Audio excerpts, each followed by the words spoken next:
OSIRIS-REx is an acronym for Origin, Spectral, Interpretation, Resource, Identification, Security, Regolith Explorer. Try saying that with a space helmet on. But for now, let's think of it as an asteroid sample return mission. Asteroids, those building to country-sized boulders that orbit our sun, are more than just remnants of the early solar system. They're rich in precious metals and other resources. And it's possible that asteroid fragments in the form of meteorites brought the necessary ingredients for primitive life to Earth, as well as taking life away. With OSIRIS-REx, NASA hopes to prove these theories and maybe save the human race while they're at it. Author, musician, meteorite hunter, adventurer. I've led an eventful life. Now I'm exploring exciting STEM careers and recording what I find in the STEM journals.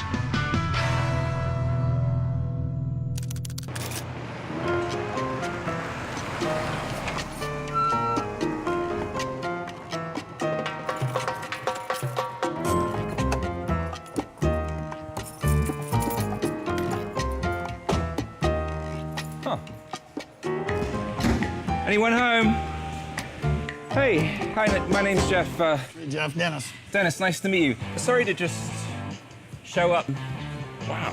I was out on the highway having some trouble with my truck. This is gorgeous. What do you guys do here? Oh, we build cars, hot rods, high-end cars. Nice. Build anything you want, really. This looks like it's right out of Bonnie and Clyde. I know cars! It's brilliant. Does it run? Ran it one time, still got to work on it a little bit, you know. Do you do repairs here, or you just build beautiful cars? We work on them. Did you ever put a screwdriver or a pair of pliers into a blender and it kind of goes... Not really. But if you imagine that kind of sound, that's what my truck's doing. And then the check engine light went on. Right. Do you think you might take a look at it for me? Well, we can check it out. Pop the hood and see what we got going on. Thank you. Yeah. So, Dennis, what do you think? You ever seen one of these babies before? Not with that much dust on it. But, Well, I know. I have to do a lot of off-roading in my work, Okay. you know. Apart from the dust, what do you think? It could be a variety, a couple different things. I mean, it could be oxygen sensor, ECM reading it incorrectly, injectors. When's the last time you cleaned the air filter in this thing? What year is it? Yeah, so there could be a bunch of things. Not going to know until we plug it in and find out exactly what's going on.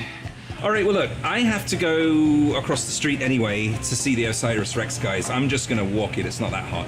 Do you mind if I leave it here and come back later and maybe you can make some magic? Yeah, you can do that. Where are you going? OSIRIS-REx, it's the space mission project. Aren't they putting like a spaceship on a meteorite or something? They've been working on that deal for a while. Not exactly. They're actually sending a ship to an asteroid to collect rocks and bring them back to Earth at school to sample. I thought it was a meteorite. No. Well, the meteorites are the part that land on Earth. So meteorites actually come from asteroids, but they're only called a meteorite if they hit the surface of the Earth. Bam.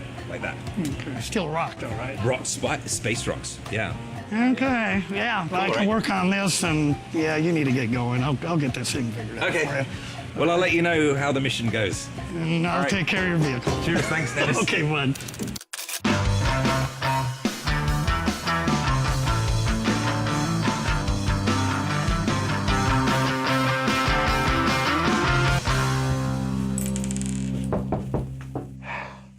Good grief, it's hot out there. Geoff Notkin, famous meteorite man. Hi, Dante. What happened to you? I made a quick detour to Mercury on the way over. Oh, did you get any samples? I did. Oh, great. Oh, they melted on the way in. Sorry no. about that. No problem. No, actually, my truck imploded on the highway on my way down to see you. Had to leave it at mechanics over there. Well, you know, we're building a spacecraft, and when you're in outer space, there are no repair shops. We got to make sure everything works before we launch. If only we could follow that model with Earth vehicles. No kidding. In fact, I've got a team here led by Bashar Risk, who's building one of the cameras for OSIRIS-REx. You might be able to give some lessons to your mechanic. I would love to see that, Absolutely. actually. What are you working on here? Oh, this is a little experiment that we're putting together to help kids learn about the physics of spaceflight. So we have a launching station, our orbit, and arrival at asteroid Bennu. You want to give me a quick countdown? Oh, yes, please. 4, 3, engine system start, 1, ignition. Right. Wow, that was a fast trip. Absolutely. It's great. Turns out the physics of the loop-to-loop are the same as going into orbit around the sun, so the kids learn the basic principles of how we're going to get to the asteroid. Nothing like a 3D demonstration to Really bring the point home. I love it. Part of my job is to inspire and educate the public about the importance of our mission and to bring the next generation forward so they can get excited about our science and maybe take careers in the future in this path. Yeah. And how does that manifest itself? Do you have kids come here to the facility? Yeah, in fact, today we've got a group from the Boys and Girls Club of Tucson looking at some meteorites and learning how to identify them and all the reasons that we study space rocks. So meteorites typically contain anywhere from about 20% to almost 100% iron. Kind of little flow lines through here and here. See the way I kind of... Have a look here. There's some little shiny parts, some like little flecks. Those are actually pieces of iron. This is a good angle to look at it here to see what those dark specks are. And so when you look at it that way, it looks dark, but when you look at it that way, it looks silver. That's a mineral we call mica. Is there a particular area of science that really interests you? Space. I'm very glad to hear that. Did you know that right here in this very building, they're working on a project to send a spaceship to the asteroids? Yes. Isn't that fantastic? How old are you going to be when the sample comes back? I'm not. What is it? 9 years from now. You'll be 20. You'll be in college. You might be here at the U of A, working with me, getting ready to study the samples that we bring back from Bennu. These are solar panels, so this is how he gets electricity. Something happened, something hit the off switch. I got my solar rays on the sun. I got my antenna pointed at the Earth. Tell me what to do, Dante. These are batteries. So even if it's dark, it still gets electricity because it stores electricity in the batteries. They are very... I heard you had car trouble. You? What are you, another mechanic? Really? I'm Bashar Rizk, and I'm the OCAM's instrument scientist. Oh, wow. Okay, Dante told me about you. Yeah, and you're Geoff, right? And he told me about you. Oh, nice to meet you.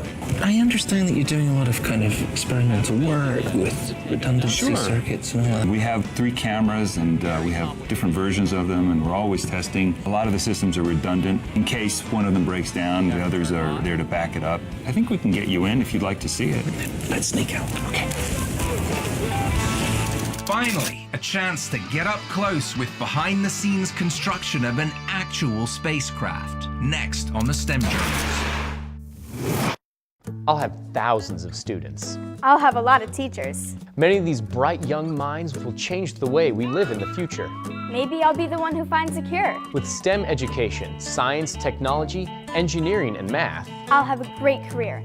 And maybe I'll change the world. no doubt. Copper Point is proud to sponsor STEM education because students who excel in science, technology, engineering, and math will solve the challenges of tomorrow. Copper Point.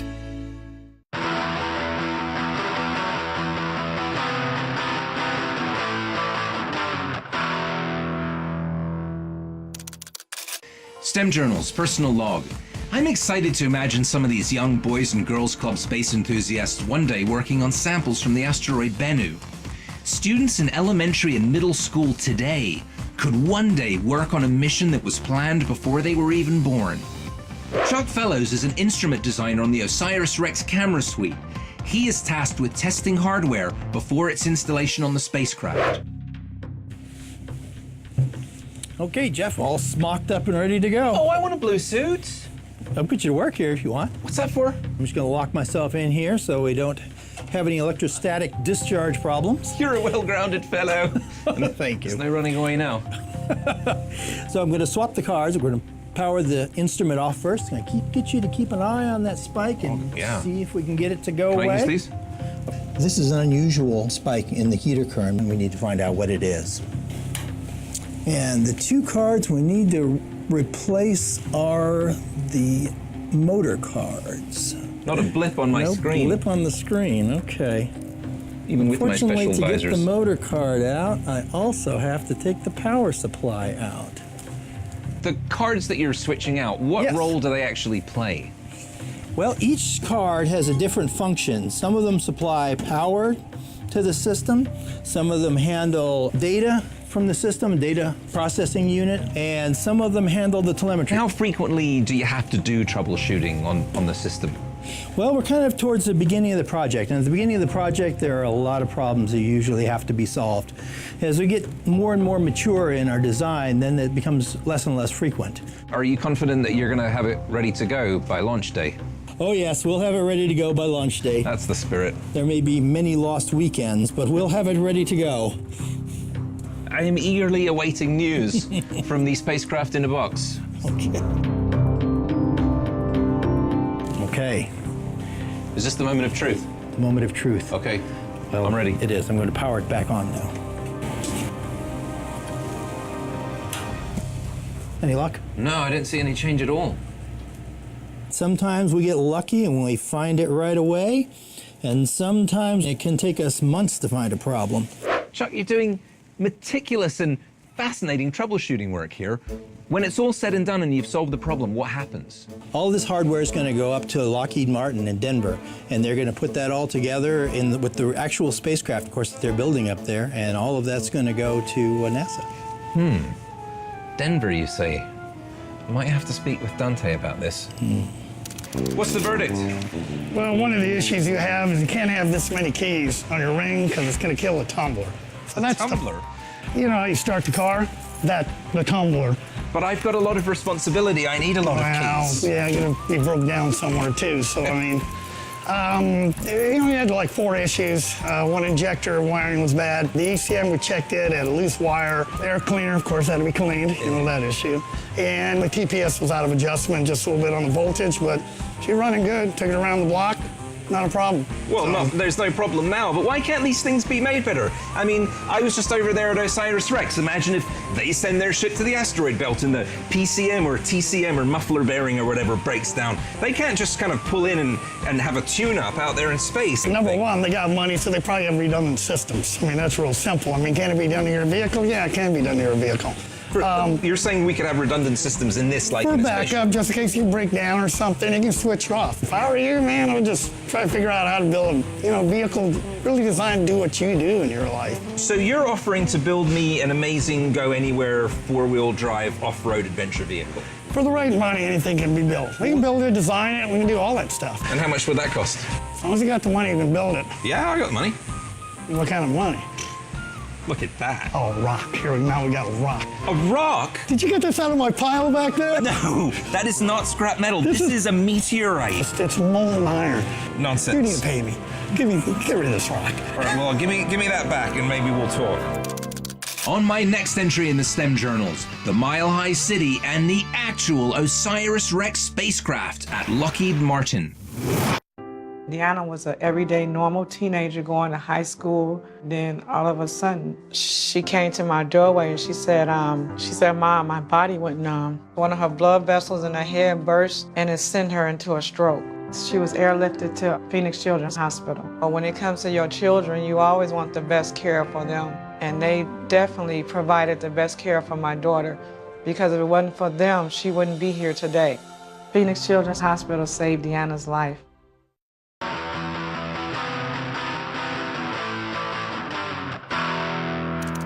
I'm at Lockheed Martin outside Denver, Colorado, and behind me is the SSB, the Space Support Building.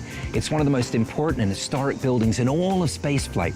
The Viking landers were built here in the 1970s, and so is Magellan and the Mars Reconnaissance Orbiter, and Maven and the Phoenix lander, and now OSIRIS-REx is being prepared for its mission to the asteroid Bennu in 2016. I have an incredible invitation to go inside and find out what it takes to build and prepare a spacecraft for a mission of this magnitude. Woo! Hello? Is this really the home of OSIRIS-REx? Where is it? They seek him here. I don't see anything in this building remotely like a spacecraft. Geoff? Oh, hi. Hi. Derek. How's it going? Good. Good, thanks.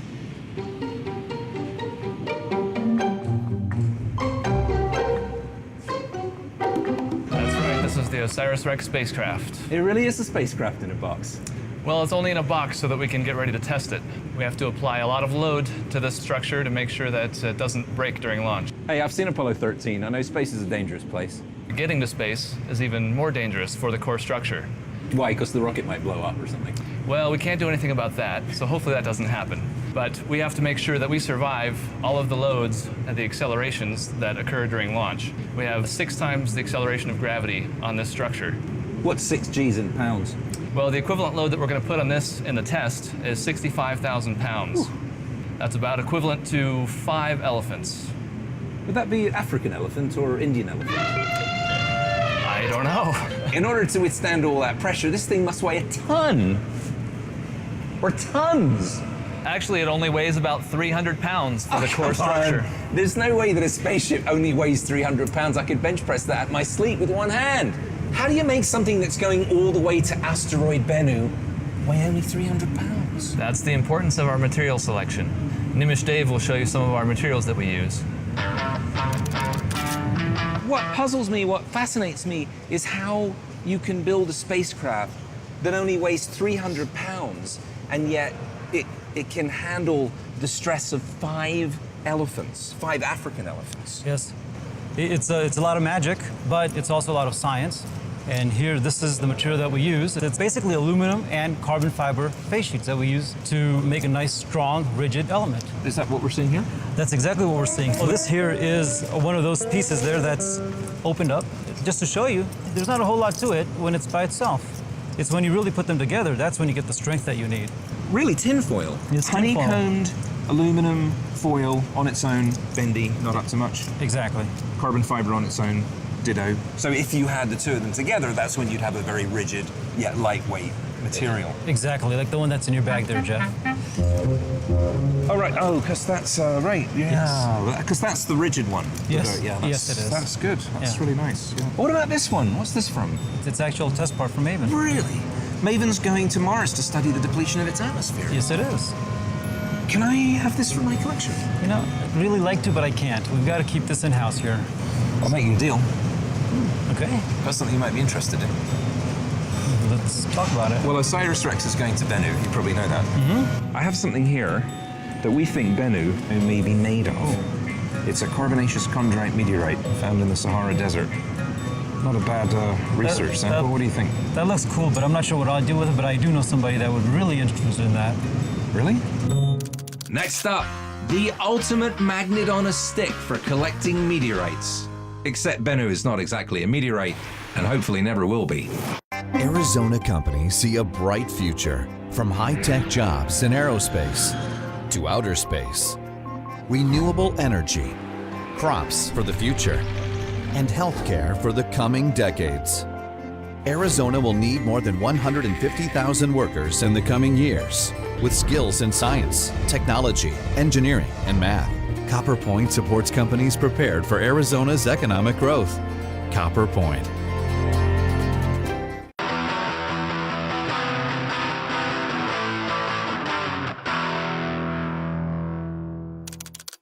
STEM Journal Supplemental. The OSIRIS-REx mission is a first for the US space program. It aims to collect a sample from the asteroid Bennu. That sample may contain clues to the origins of water and organic molecules necessary for life on Earth. But obtaining that sample is no easy task, and that's where TAGSAM designer and planetary researcher Bo Bierhaus comes in. One of the challenges we were given several years ago was how do we sample an asteroid in a very short period of time? Because we're not actually going to land and stay on the asteroid, we're just going to contact it for a few seconds at most. And so we don't actually know what the asteroid is going to be like. So we have a number of different materials that we've been testing to understand how well our system might perform against different surface types. We have rocks that simulate what the material might actually be like. But the problem with sampling this in Earth is that Earth has a gravity that's much, much higher than the gravity of the asteroid. And so the behavior of the material when we blow the gas is going to be a lot different. Try blowing the heavy material and see how well it moves. That's pretty successful. Now I want you to try it on the low weight material. We launched some of it into space. So the behavior of material in a low gravity environment leads to a low weight material. The way our sampling system works, this is TAGSAM right here. We flow gas, high pressure gas, through this tube, and it goes into the head. It energizes material underneath the head, and that material is collected inside the sampler head. How do you get the collection head down to the surface of Bennu? You should probably go talk to Jim Harris, who's an engineer who came up with the idea for TAGSAM. Jim, what exactly is it that you're testing here? Well, we're testing the drive of the arm, the shoulder, the elbow, the wrist. We're working on some issues with making sure that we can get the sampler head into the capture ring every time. Can we go out there into space? We can. Okay, so you can see how the arm just floats along on the surface. So we get basically a simulation of what it would be like in space. So we'll drive the arm in, sampler head will come in, lands on this cam here, and lock the sampler head into this ring, which will be on the sample return canister. Prepare for docking maneuver. Right. We're working on what the limits are to be able to put this in. You can see that we have some problems here with it. Doesn't quite get all the way down in. Oh, yeah. So we'll be working on... We can't have that. We have to be certain that it will work first time, every time. If only the government could do that. Let's back it up 5,000. Drive the elbow in 200, then drive it back in the 5,000. Now, have you learned something from this failure? Does that information go into a computer? So we'll have definition of what we need to see for each joint position in order to get the head in every time. Successful docking mission? It's really been a most illuminating experience. I almost feel like I've been on an interplanetary journey of my own, much like OSIRIS-REx is going to Bennu and back. And I guess if I take one thing away from all of this, it's the extraordinary amount of planning, effort, and thought that goes into constructing a new spacecraft and planning a mission of this magnitude. That's right, Geoff. What you've seen today is the amazing things that can happen within a team with diverse talents in science, engineering, management to achieve something amazing, in this case, OSIRIS-REx mission success. It all makes the repairs on my truck seem a bit trivial. True, but you got to remember in the early days, designing and building a vehicle like a car was just as complicated as a spacecraft is today. Hopefully in the future, building something to go to another planet will be as simple as driving to the corner market. So what you're saying is we've got faster than light drive, warp cores, hyperdrive, all that great stuff to look forward to? Ugh, nerd. Of course. STEM Journal's concluding entry. Any space mission, manned or robotic, requires a lot of time, resources, and innovation to maximize success and minimize risk. OSIRIS-REx is one of many planetary missions NASA and other international agencies are developing to explore and understand our solar system, life here on Earth, and perhaps elsewhere. These missions are multi-generational, seeding future career opportunities for today's interested youth. And speaking of interested youth, visiting Denver, Colorado gives me a chance to meet up with one of my favorite young STEM investigators. I'm really jealous that you got to see the actual OSIRIS-REx spacecraft. Young master, it's all about playing the game. What game is that? Air hockey, of course. It's all about positioning your pieces to be in the right place at the right time for a maximum scoring opportunity. What were you saying about the right place at the right time? Young man, it's not about winning the individual battle, but the overall war. What are you talking about? You've lost 5 games in a row. Now prepare to witness the power of this fully operational battle station. So does that make me the little X-Wing that blows up your Death Star? Only if you use your powers for good. If you're interested in space, but not specifically in science, you might want to consider a career in engineering. Engineering relates to space because there's material engineering, chemical engineering, electrical engineering, computer science engineering, and many others. So I would suggest that you go ahead and maybe contact a college nearby and see what type of aerospace programs they have and what other engineering related fields you might want to be able to study.